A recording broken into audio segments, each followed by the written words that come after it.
Water is life. Yet, in many communities like ours, access to clean and safe water is a daily struggle. But together, we can change that.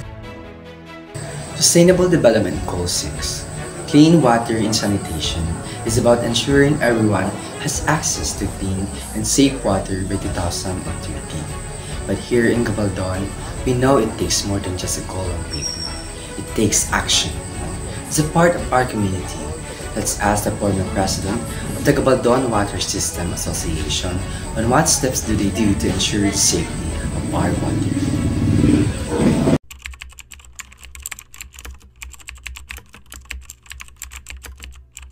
Actually, hindi naman talaga kwento project ng GAWASA. Wala naman tayong GAWASA talaga. Ito ay project ng ating gobyerno, municipal government, through our municipal mayor, Joby Pitin Semata.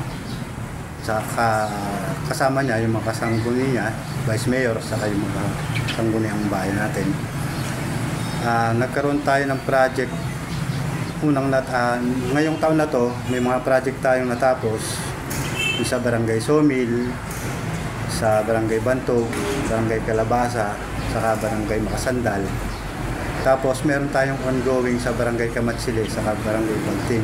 Ito yung magpo-provide sa atin, sa ating community ng malinis na tubig.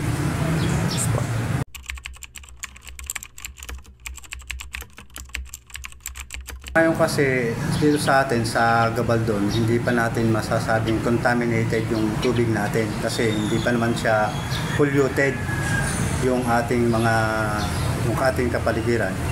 Yung mga riverbanks natin, sa tingin ko sa ngayon malinis pa eh. Kaya hindi pa siya masasabing contaminated. Tapos may facility naman tayo doon, nilalagyan naman natin ng katulad ng chlorinator para ma-disinfect yung tubig natin. And then, monthly naman, nagpapa-check tayo, nagpapa-water test tayo para ma-sure natin na yung tubig ay talagang malinis.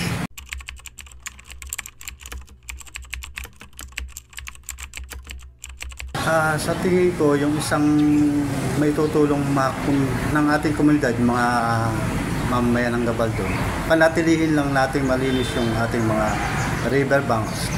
Kasi yung mga tubig na nanggagaling sa ilog, sapa, na napupunta sa ilalim ng ground, pagka kasi madumi, na-contaminate yung ating mga rivers or mga creeks, pag nasip-sip ng ating lupa at napunta sa ating water system, yun, magsisimula na magkaroon ng contamination. So, yun lang, siguro, panatili natin malinis sa ating kapaligiran. According to statistics, 53% of households in the Philippines lack access to a safely managed water supply and 39% lack safe sanitation, and the situation is even more serious. This lack of access to clean water has serious consequences for our health, education, and economic development. Everyone should have access to clean water and sanitation. It is the right and fundamental for a healthier, progressive life. Let's combine our efforts to ensure that all Gabaldon has access to clean water and sanitation.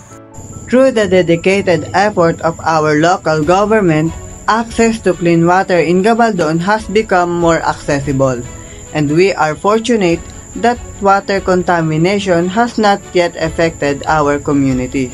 However, it is our responsibility as citizens to ensure that this continues. As Sir Joe wisely said, avoiding littering and properly disposing of our waste is crucial in preventing contamination. Every small action counts. By taking care of our surroundings, we help protect our water supply for future generations. Let us be guardian of our water, because clean water is not just a privilege.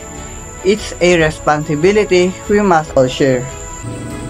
To address the issues of our community is facing, which is the lack of clean water and sanitation, we intend to collaborate with organizations related to our advocacy.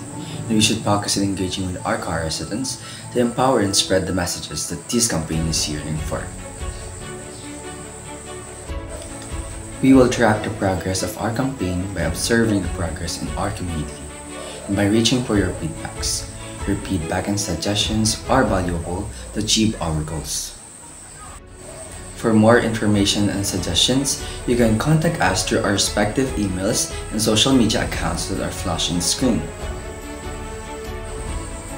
Help advocate for clean water and sanitation in Gabaldon, and let's make difference together. With everyone's help and collaboration, our community would foster a clean water and sanitation wherein our safety is our priority. Thank you for your support.